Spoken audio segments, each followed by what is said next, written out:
It's your boy Chad Rob. We back, baby. Hashtag iAMWHOiAM podcast, episode 31. So today I got a really special guest, the Knox County Commissioner for District 1? District 1, Commissioner-elect, yeah. Commissioner-elect. Yes. Well, congratulations. And she came through the podcast to tell us all about it. Introduce yourself. Okay, hello everyone. My name is Dr. Dasha Lundy. I'm here hanging out with Chad today to talk about my journey to winning an election. I was definitely the underdog in this election, but yeah, I'm from Knoxville, East Knoxville, representing Burlington. I have my doctorate degree in physical therapy. I mean, I can go on and on and on. So you might want to ask me. We'll be here for like 10 minutes telling you everything I do. So hey, that'll be all right. That'll be all right. That's why you're here. Get to, so you can get to know the people and they can get to know you and all that good stuff. So tell us. So let's start from the beginning. So you said you're from East Knoxville. East Knoxville. Mm-hmm. So did you go to what high school did you go to? I ended up going to Carter. Okay. Even though I lived down the street from Austin East. Okay. But, back in 91, they changed the zones. You know how they like to split up the communities. Yeah, I do. And so I ended up at Carter, which, I love my classmates. And, Carter, I did well at Carter, graduated at the top of my class. Oh, nice. And then after graduation, I went to UT Chattanooga. Oh, got nice. my degree in chemistry. Chemistry? Yeah. So tell me about that. That's so what did you want to be coming out of high school? Well, I always knew I wanted to be a physical therapist. Okay. And I used to volunteer at Fort Sanders when I was in high school. Okay. So ever since I seen this guy who had he was 16, I think he had a car wreck. He was a drunk driver at 16. Oh, okay. And when I seen him, they said he wasn't going to walk again. And, you go through that whole brain injury. And I was volunteering that summer. So I came back the next summer, and he was walking. Wow. And I want to do that. I want to help people. Yeah. So I knew I wanted to be a physical therapist. But, when you go to college, life happens. And your grades slip. I pledged, a.k.a. Yeah, So I let me get my degree. And so I have something to fall back on. Gotcha. I ended up going, getting accepted to Tennessee State University. Oh, okay, Nashville. In Nashville. So I'm part of the first master's class of physical therapy at TSU. Wow. So everything kind of works out. Gotcha. Yeah. So is that what you do now for a living? That's what I do. Mm-hmm. Okay. I do home health and hospice care. Oh, nice. Mm-hmm. So how in the world did you find time to run in a political race to be the commissioner? I'm kind of crazy. No, I always loved volunteering. Okay. Like I said, ever since high school, I always been involved in several organizations, even when I was in college. And when I moved back to Knoxville, I got back involved with a lot of youth organizations like Unique Academy, the Urban League National Achievers Program. And then I took a little break, and I'm kind of I went on this journey. I always call it, I don't know if your listeners know about the Eat, Pray, Love. No, tell us about it. Yeah, you quit life. So it's this lady called Elizabeth Gilbert. Some of the women made her watch the movie. She went through a divorce and she quit everything and went to, to India to find herself. Okay. So I didn't go that extreme because I can't afford that. But so I kind of took a break and just I did go through a season where I quit my job because I feel like it was something more I was supposed to be doing. Oh. And just kind of went through what I call the healing process. And gotcha. I started a little Facebook page called Know Your Value. And I think it was just a message from me. It's they should know that there's something more out there. You just got to believe in yourself. Right. So I just kind of walked the journey. And then I went back to work because, of course, I lost all my money. So my mom was like, I don't know what's going on with you, but we need to figure out what you're going to do. But,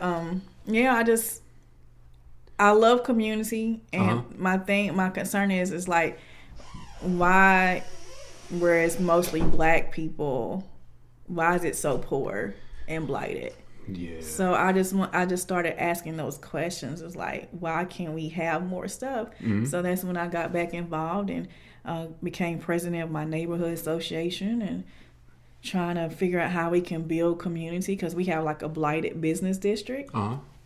And I was how can we get some entrepreneurs getting some retail, getting something in there. So it just, just totally uncomfortable. I went from healthcare to, which I still do it, but people always ask me, I said, well, I rehab people. Why not being interested in rehabbing buildings? It's kind of the same thing. So through my efforts, I mean, I was recruited to several boards. I was the mayor of the former mayor, Mayor Rohero, appointed me to Historic Zoning Commission in Knoxville. Nice. So I just things started happening, and people kept saying like, you should run for office, and I'm like, no, I don't want to do that because I love my private life. Yeah. But people kept saying it, and I kept saying no, and then just one day, just like, maybe I should. Yeah. Maybe I should just say yes. Maybe it was something I supposed to, how you're supposed to do something, you ignore your instincts. Right. So that's where I am. Sounds good. So District 1, so the people that may not know, which I'm not 100% sure either, what does that entail? Where is your jurisdiction? It will be East Knoxville to Holston River, downtown area, Old City. Then you have Mechanicsville, Lonsdale, and Westview, Beaumont. So, Mechanicsville, that's where Knoxville College is, our historically black institution. Oh, okay. So it's a big district. Yeah. Mm-hmm. So when you were running, what's the? I know you said rebuilding the community and getting black owners businesses back in, but what else are you looking to do while you're? Well, I noticed that the main thing in our community and why we don't get things done is because we're so divided. Right. You got divided by races, black and white, and then you have divided blacks. Yeah. And divided just organizations and church. So I ran on a campaign. My campaign slogan was "We are one." So not only are we District 1, but I think we all are one people that want the same thing. Right. We want safe neighborhoods. You want to eat healthy food. You want to have an option. It's like we want all that, but we don't know how to communicate that. Gotcha. So, and that's the thing. I want to see my community come together. I want to see District 1 come together because, our downtown is so vibrant, but it hasn't spread it out to the rest. Gotcha. And, even when I was meeting with people, you notice that we don't have any black businesses downtown. Yeah, I remember when I was younger, there was all kind of stuff. Because my granddad used to take me down there, and we used to go to fish markets and all kind of stuff, black-owned businesses down that way. But urban renewal really wiped us out, wiped the black community out. Because we used to be downtown Knoxville, and I don't know if you're familiar where the Coliseum is. That was all homes owned by black people, and in the old city was mostly black businesses, and then urban renewal wiped it out, and we haven't recovered. So what is urban renewal? This is my first time really hearing about it since I've been kind of doing my research on you. Yeah. So that was a whole, I guess, a federal program of, they was just kind of restructuring stuff, and with urban renewal, they changed the infrastructure of how things were, they built the overpass and just splitting communities. It killed a lot of low income communities back in the 70s. Yeah, because it was revitalization. It's like changing something, Gotcha. Because I think that's why, when I guess my grandparents were young at that time, my granddaddy lived in that development you're talking about over there by Neyland, and he said there was all houses over there. He said he had a house somewhere in that vicinity.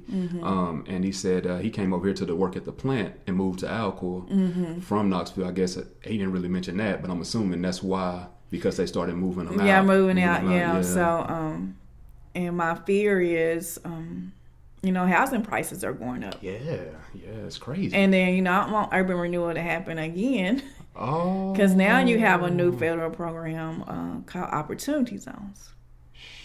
And that's where, if you're an investor, you got money. I'm talking about billions of dollars. If you invest in an opportunity zone, you don't have to pay taxes on your capital gains. Wow. Okay. So how many blacks that's going to be able to benefit from that? Wow, zero. Yeah. So that's a fear of mine. With parts of District 1 is an opportunity zone. Yeah. And I just want to make sure, I'm not some people hate development. I think I'm pro development, right. But I do not believe in displacing the culture. And I think we can do development right. Yeah. If you know, I'm not afraid to be at the table. Yeah. And be the only one either the only woman or the only black. That doesn't bother me. Okay. I just want people to respect me and, let's talk it out. I'm not gonna cuss you out. I'm not gonna call you outside your name.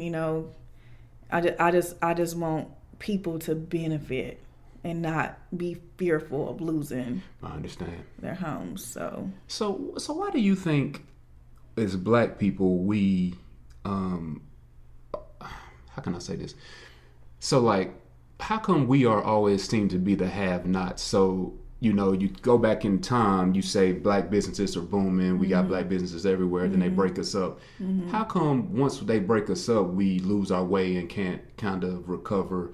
Because like I've noticed, especially like in urban areas, because I go to Nashville a lot and Atlanta a lot, the urban areas are just, getting worse and worse, and they come through, refix them up, but then push all the black people to another part, and that development goes down, then they do the same thing over. Why do you think that is? I think it's layered.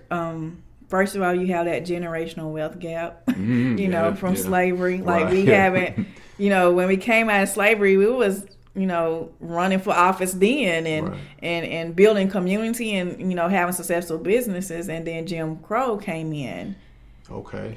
And then the Jim Crow laws. And then I guess by the time from the 60s, okay, we're getting back to the same thing. And then you have something like urban renewal happen. So we haven't really had a time to build wealth. Because, slavery was just abolished in 1865. I mean, it's not that long ago, considering, how to build wealth. Yeah. But that, and I think we lost focus as blacks. I think we lost our unity. Yeah.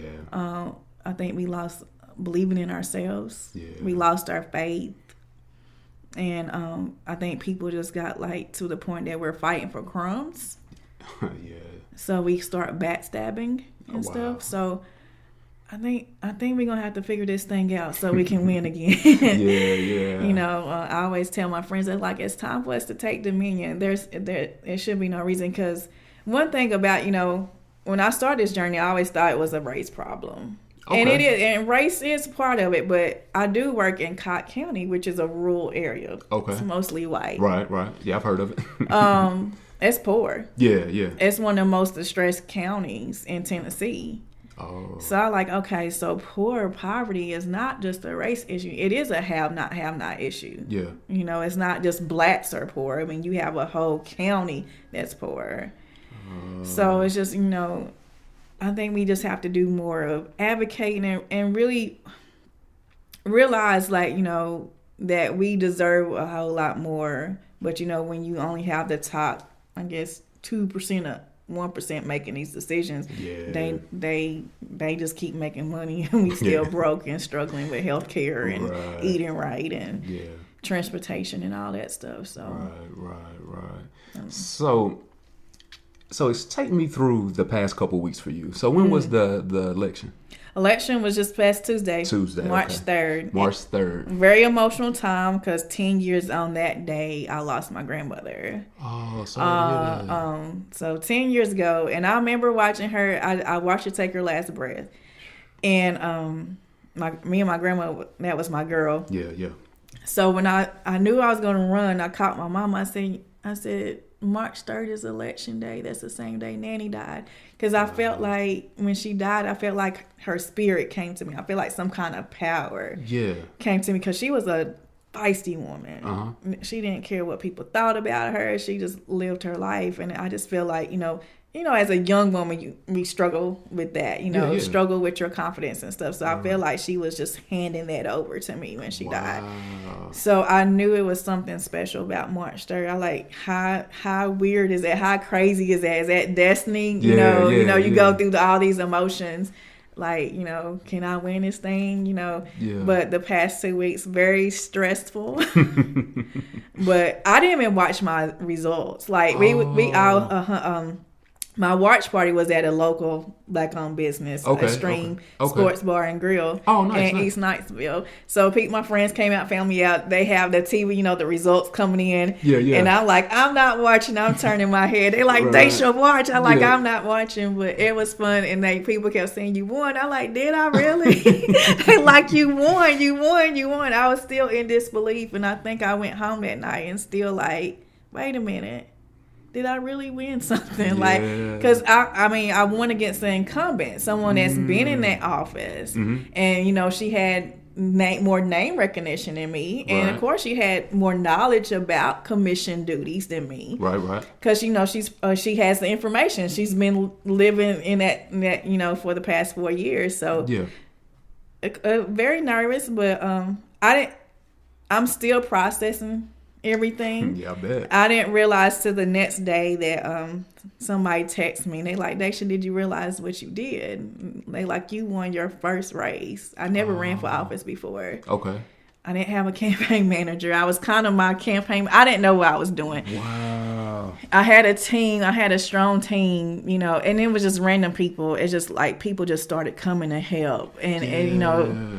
But so it's crazy. I talk about that a lot on the podcast. Like how getting started doing something, you'll be surprised who will just show up just to give you a helping hand. 'Cause a lot of people sit around and let me wait on some help.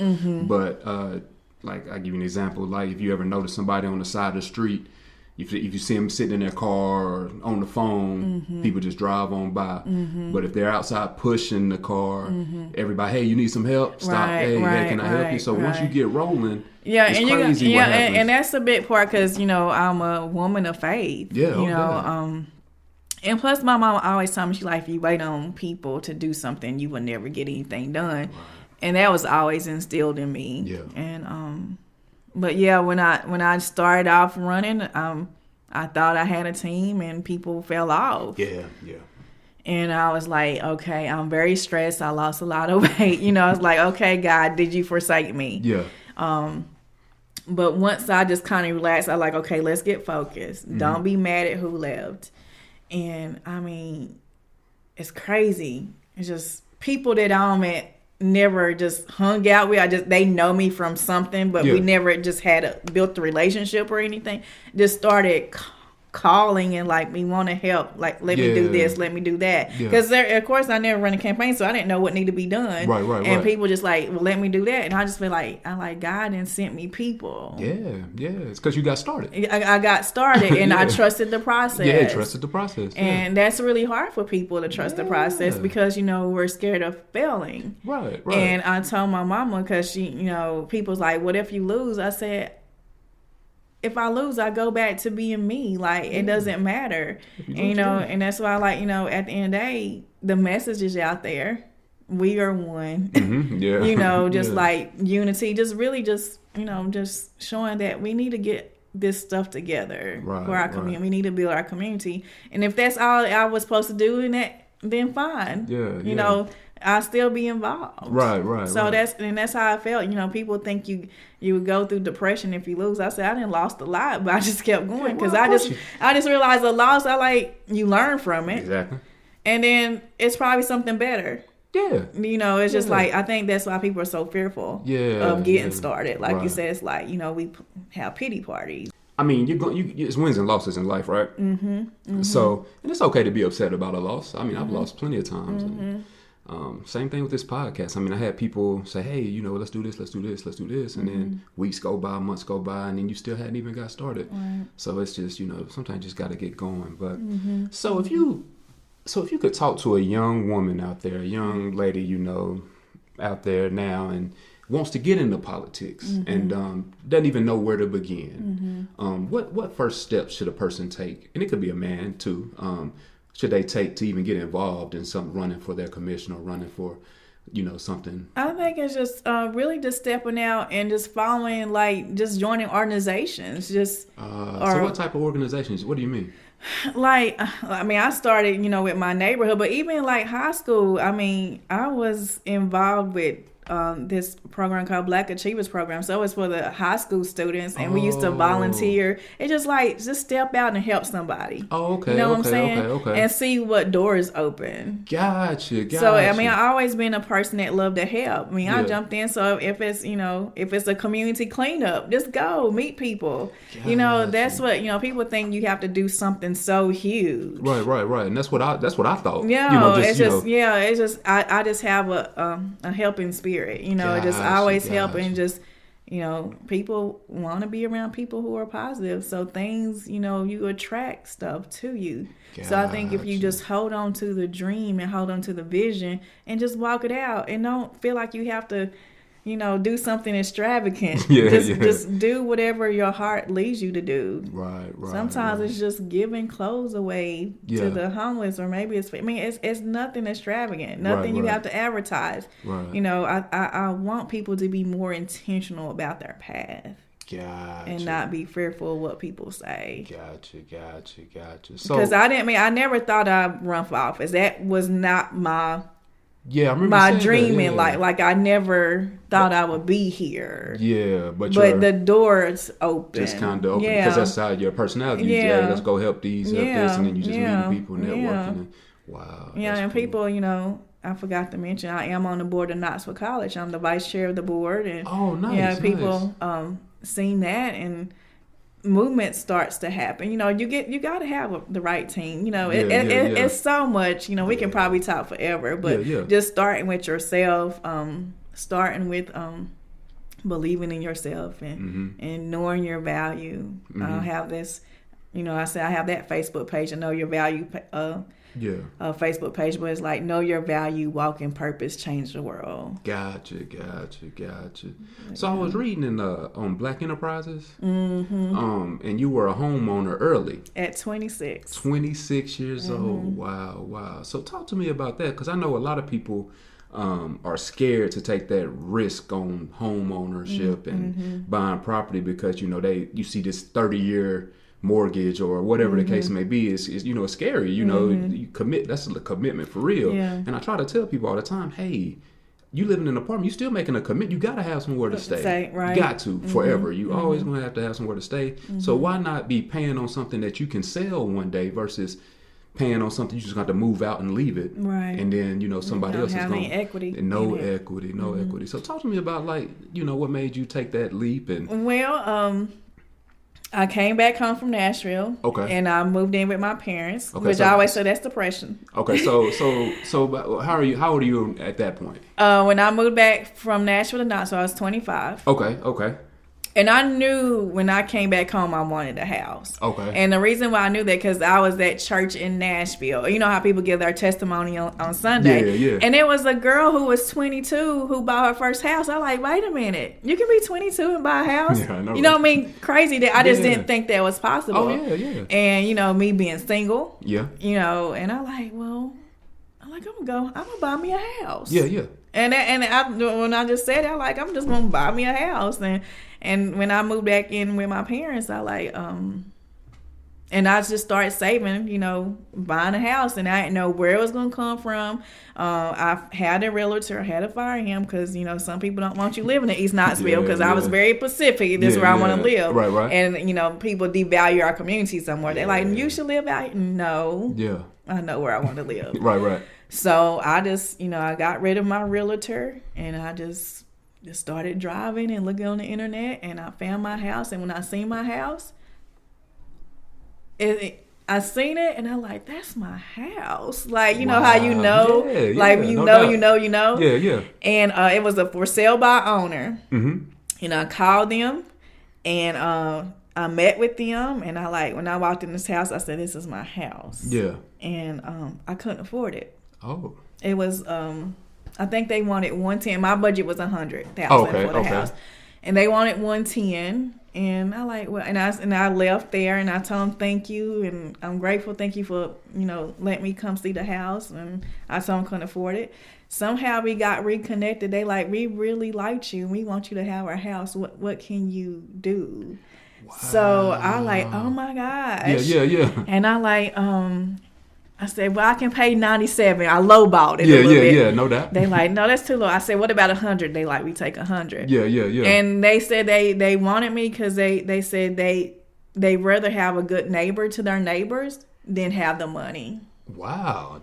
That's interesting. Yeah, so I mean that was a blessing. It was my house, and I just I always been the kind of person that I just set my belief in something, and doors open. I mean, even if it doesn't happen, it's something out there that it's just like don't settle. Right.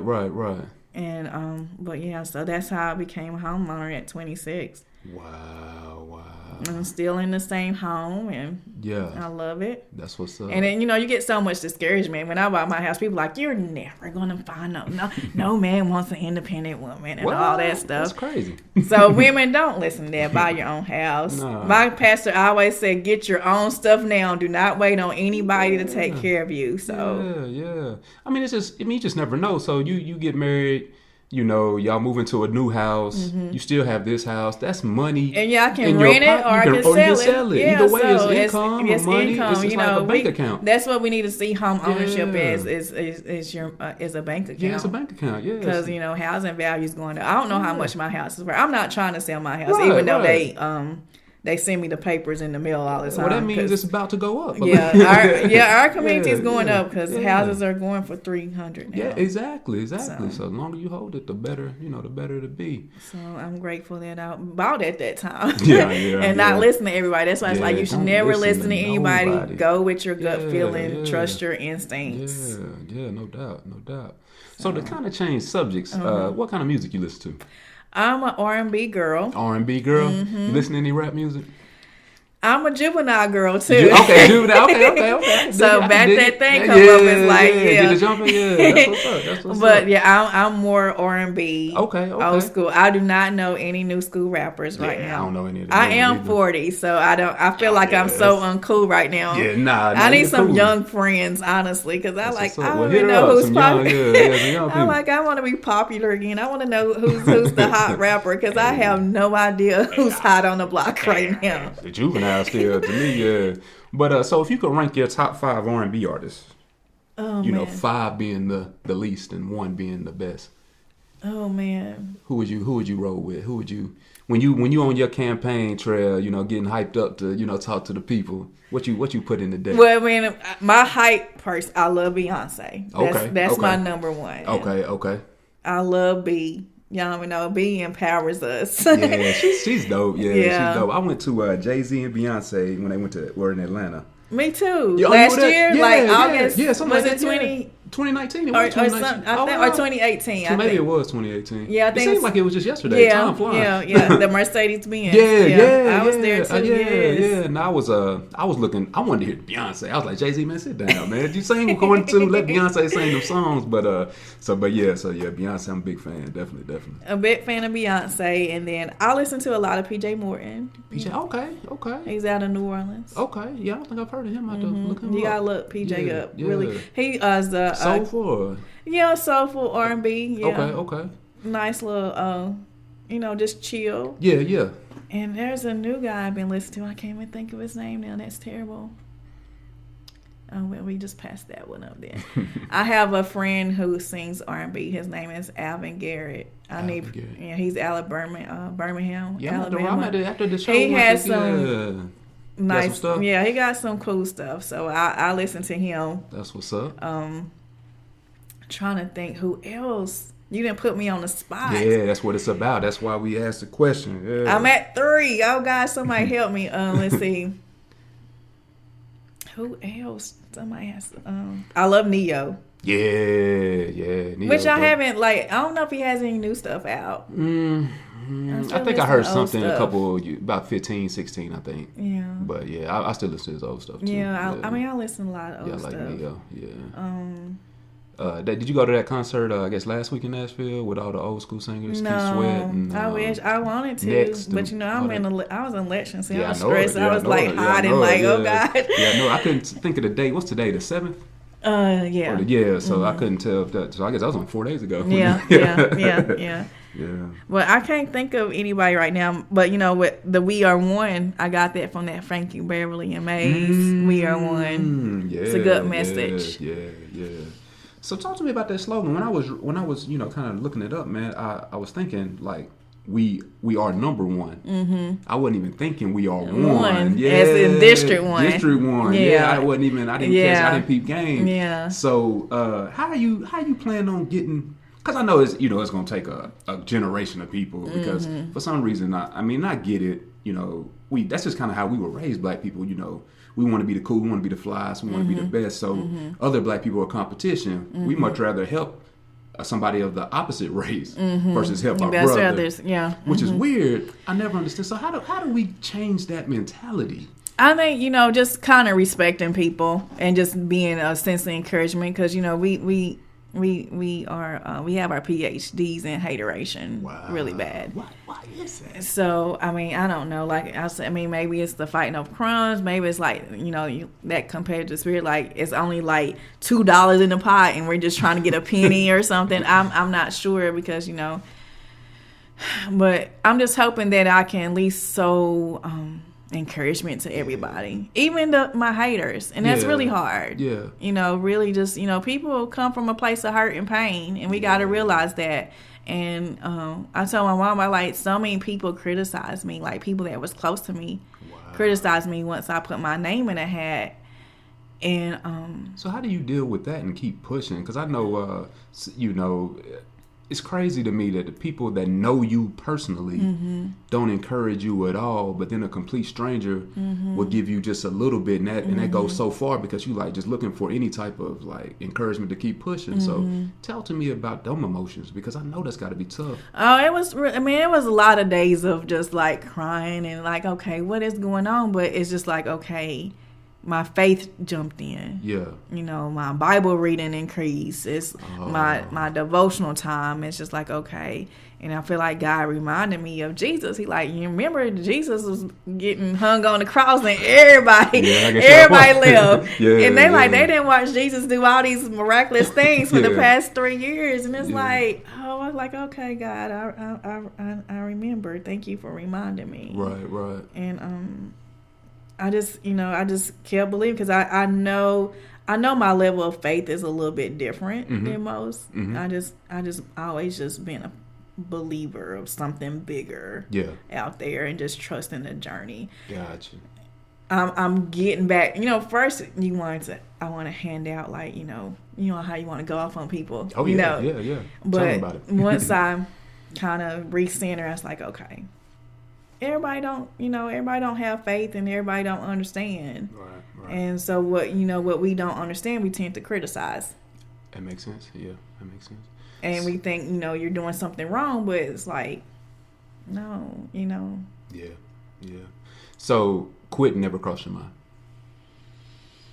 Because I know it was too late to quit. Okay. Like once your name is in the hat, maybe like at the beginning, right before the deadline, because that's when people started, everything started. And I like, no, I'm not a quitter. Okay. Because at the end of the day, I think about young ladies. Yeah, and that's I have daughters. Behind me, that, let me run this race with grace and just get a message out there and just see what happens. Because, people are always looking up to others. Yeah. Because young people are watching you and they're not judging you at all. They're just looking for how to play the game. Yeah. And if you quit, because I've noticed, especially with us, black people, we'll start off gung-ho. Man, we're selling these shirts. A couple weeks go by.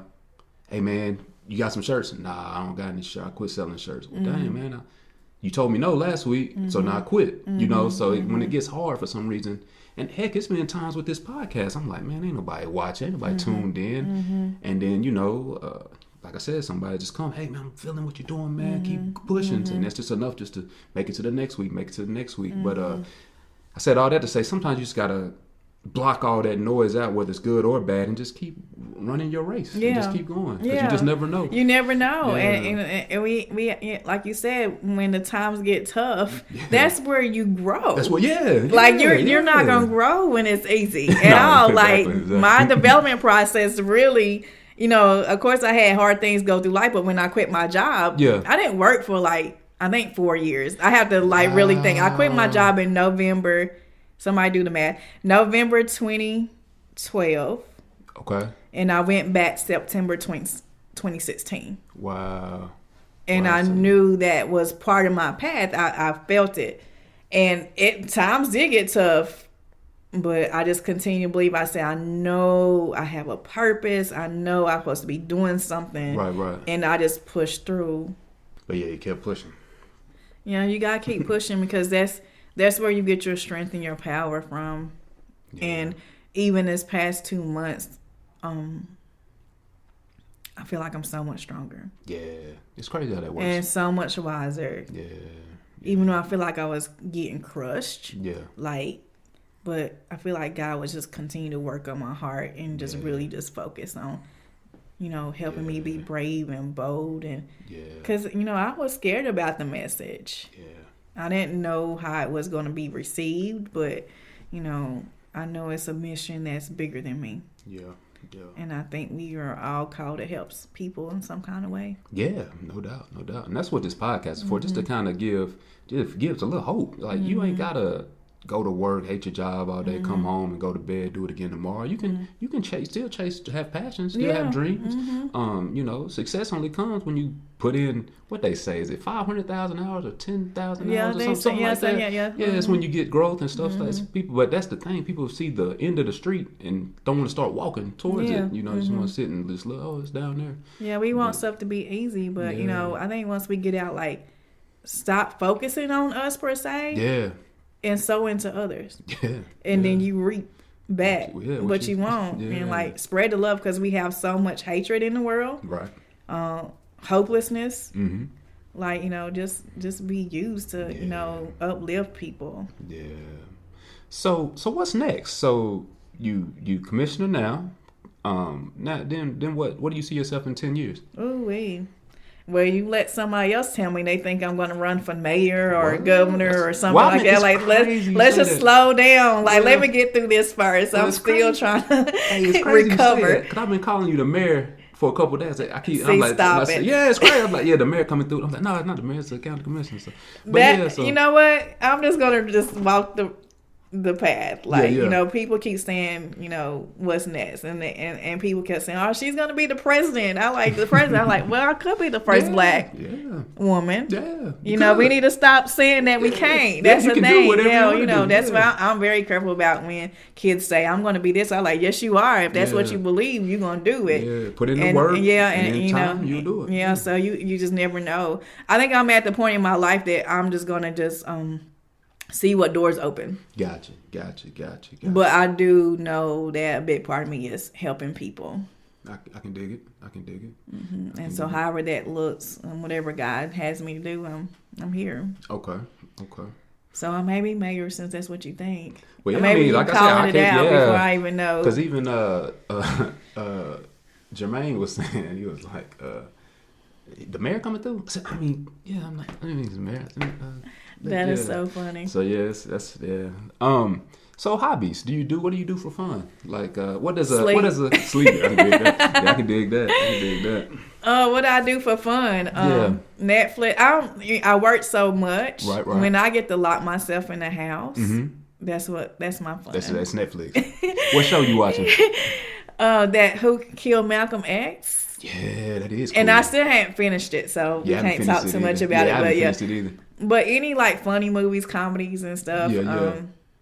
What I did, I used to garden before this election cycle. What? I gave up my gardening. That so you got a green thumb? Yeah, I love growing greens, and I did not get to grow greens because I was running for office. It makes me a little sad. Turnips, collards, both. Yeah, my greens were really good. I ain't gonna lie. Yeah, I love me. That's one of my favorite food, greens. So, but hopefully, once obviously, my life is about to get busier when I get initiated to office, get sworn in, which won't be to the end of the year.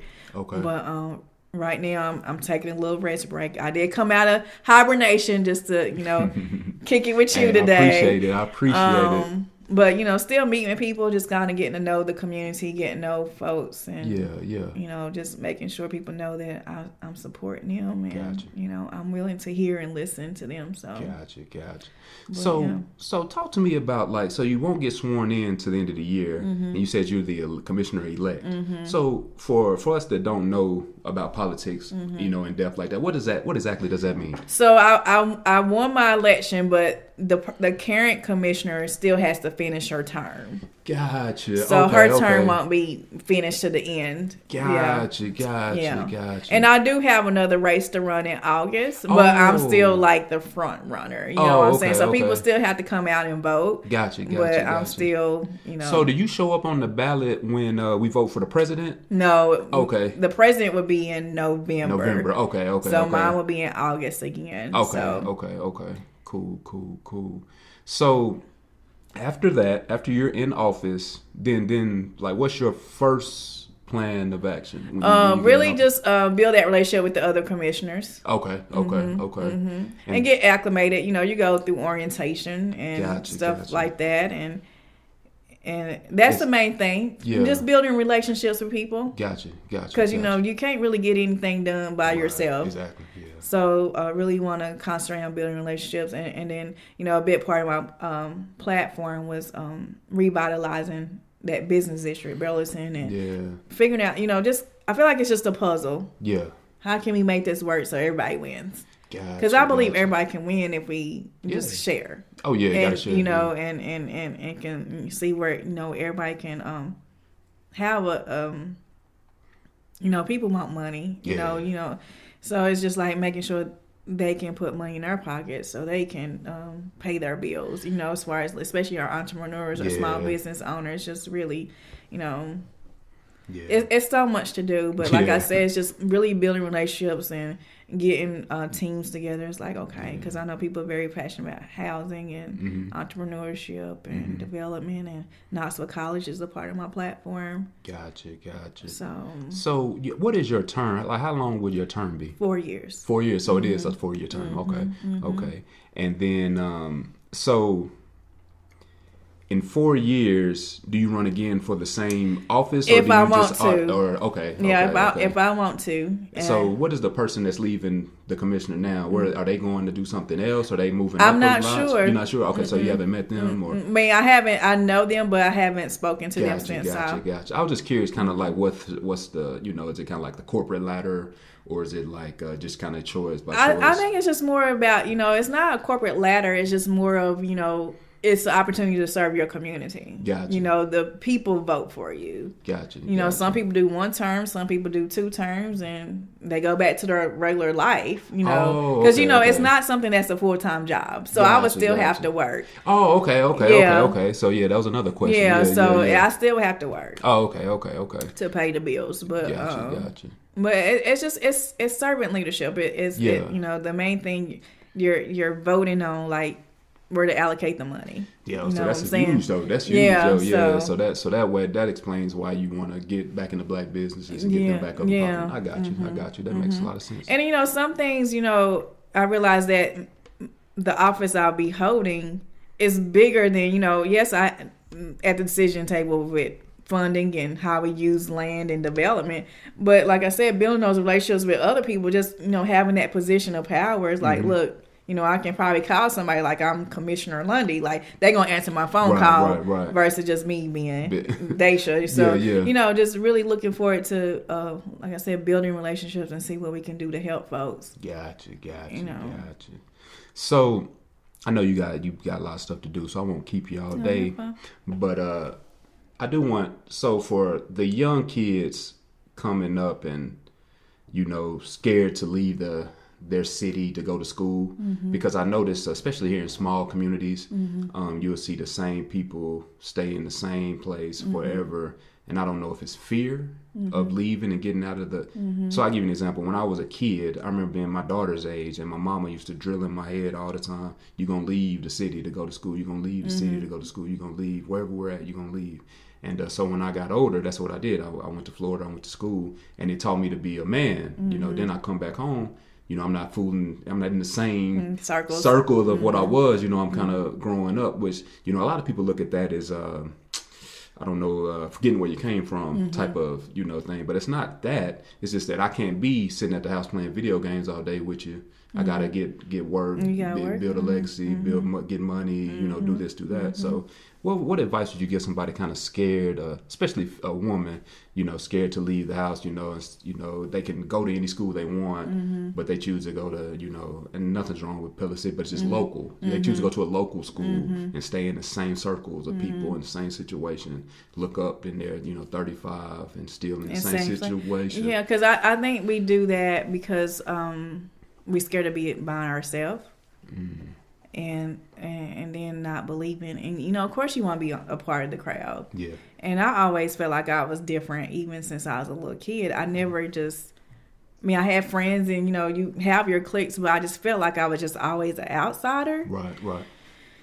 So, but yeah, I mean, I just want to. I mean, anybody that has a dream, you're gonna have to go by yourself. Wow, you said something there. You have to. There's no way, because people don't have the same dreams, and you have to be comfortable enough with walking alone. And I think when you walk alone, that's when you develop your power. Wow. And along your journey, God will send you people to help. And I think that, you know, that fear of, you know, of being by yourself or you know, fear of failure, I think it really limits us. Yeah, so it all goes back to fear. Yeah. Well, yeah, that's And what is it? My pastor used to say, fear is false evidence appearing real. Yeah. So, but yeah, I think we have to, you know, anytime you want to do something, just like you with the podcast, you know, you wanted people to be with you, and it stifles your progress. But when you like, I'm gonna do this, even if it's by myself, and look now. Yeah. And it's crazy you said, God just keeps sending people. God keeps sending people because you stepped out on faith. Yeah. That's so everything we need to do, we need to, you know, activate our faith. Yeah. And we just have to have mustard seed. That's not much. No, it ain't much, is it? Yeah, it's not much. But hey, you know, I get it. It's hard, but you know, you got to get used to people talking about you. You're not gonna please everybody. They're gonna talk about you if you're in the in crowd or not in the in crowd. You're still gonna be talked about regardless. So but just really want to encourage people to really know their value. Yeah, that's what's up. Because like I said, I see it a lot. You know, especially with like black men my age. We all just we're doing the same. Like we about to be 40s. You know what I'm saying? We still doing this, kicking it in this, doing the same stuff we was doing 19, 15, 25. You know, it's just drives me nuts. You know, but. And it makes it hard on the single women trying to find somebody because we're maturing. But I think it's just, you know, society. You know, we don't have that positive stuff to look forward to. So speaking, so you're single. How does that work now? Because I've been out the game a minute. He like, how does it work to be single? No. That's right. Yeah, I said that wrong. But no, how does it work? Like, because like you said, because I see a lot of, how can I put this? I see what's going on out there. You know what I'm saying? I'm like, how in the world? That's, you know what I'm saying? Yeah. Are y'all finding any type of? Oh yeah, it's hard in our little city because it's so small. Maybe that's what it is. Maybe because I don't get out of Tennessee much like I used to. So maybe that's what it is. The demographics in Knoxville, I think it's 3,000, approximately 3,000 black women to 1,800 black men. Wow, okay. Because I was telling somebody, I said I could go a whole week without seeing like a black woman, and I can go a whole 2 weeks without seeing a black man, and about a week without seeing a black woman. Like that's crazy. Yeah. So it's very small population, what makes it hard. To date, because you date one. It's for the men. That's probably like, hey, we didn't found like this the promised land. All these women here, like you can choose probably more than one. Right. No shade. But yeah. That's crazy. Yeah, I didn't know that. I thought it was more black men than black women here, because I never. Well, it's definitely more black women. Wow. Well, yeah, like I said, I won't hold y'all down. I know you got. So talk to me about this gala, and I'll let you. Or no, April 4th. What you got going on in Knoxville College? Knoxville College is having their telethon, so we're trying to renovate Wallace Hall, which is a historic building. Okay. So the alumni had a vision. It's like, people think that you give money to KC stealing. Everybody has a story. So the new alumni association president is like, let's just gear our money to just doing this one building that's doable. Just so people can see like your money is being invested. And it's gonna you will see your investment working with the restoration. So at Knoxville College on April 4th, they're doing a telethon, raising money for it, for the restoration of Wallace Hall. And then there'll be a community day where we can just hang out on campus. And we're going to be some cookouts. You know how we do. Cookout, food, music, and drinks. Ooh, drinks too? Adult drinks? Or we talking Pepsis? Cokes and stuff. That's what's up. Yeah. That's what's up. But so hopefully people come out, and I know they will. No doubt. Well, yeah, so tell them where they can find you, Commissioner. Where they can find me on Facebook, Dasha Lundy. I have a website, DashaLundy.com. Dasha Lundy for County Commission Facebook page. So, but Facebook page, Instagram, and if you see me on the street, say hi, because I talk to everybody. That's what's up. At the end of the day, I'm still Dasha. That's what's up. I just want people to feel comfortable talking to me. Yeah, and that's why I wanted to have you on here, because just to kind of at least introduce you to my audience, let them know, we have some of us in power, in leadership, and it's it's okay to support. We all trying to do the same thing, build that generational wealth and get a kind of ahead and quit being behind and build up our communities and all that good stuff. So with you taking the first step and getting in there, rubbing elbows with people, kissing babies and stuff, maybe you will get, And I'm gonna need my community behind me. This is not a Dasha thing. No, this is ours. Yeah. We are one. Well, you definitely got my support anyway. I can, and hopefully people will reach out to you, and we'll figure this out together. Amen. But yeah, so on that note, as always, please leave me 5 stars, thumbs up on YouTube. If you have a negative comment, feel free to leave it. Leave it in the comment section. Don't let that affect your judgment of the video or the podcast, audio, whatever. Leave the comment in the comment section. I'll look at it. I'll try to fix it for you. But leave me a thumbs up and the 5 stars if you care. And like I said, again, this is the #iAMWHOiAM podcast. This is episode 31. I have the County Commissioner of District 1 with me here in Knoxville, Tennessee, Miss Fascia Lundy, and excited to have her in leadership. And in August, go vote for her, so she can go ahead and take, December? September. So she can go ahead and step in office and get the ball rolling to help us, get these businesses back up and running, and